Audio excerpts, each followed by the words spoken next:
The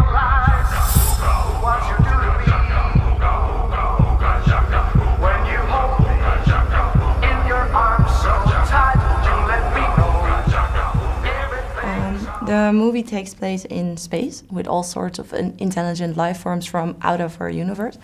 Do you believe in aliens? Yeah, I do. You know, I feel like we're just, I mean, you know, we're one planet in a huge solar system, in a huge universe, in a huge galaxy. And they're just, I can't believe that we could possibly be the only life. You know what a rifle looks like? It's just swords were your thing and guns were mine. But I guess we're both doing guns now. I just didn't know that. I think that the chances of there being life in the universe is pretty high probability. Yeah.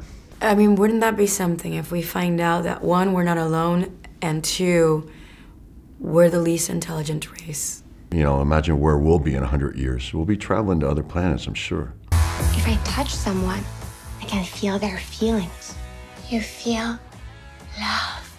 Yeah, I guess, I feel a general unselfish love for just about everybody. No, sexual love. No, I don't. For her. No. My belief is that our understanding of the universe is so profoundly wrong, and that life doesn't exist outside of the world, and the likelihood is that our world and our planet is just an illusion. Put your seatbelt on! And if you would happen to meet an alien, what would you show them first on Earth? Probably my neck, so they don't eat me. You know, like a dog rolling over on his belly, being subservient, because it just depends on what he looks like. I would take him to the Caribbean. Oh.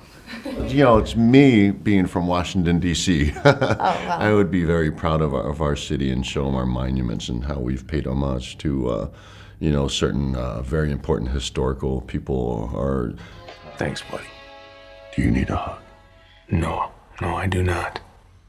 Oh, I thought I said no. You're welcome.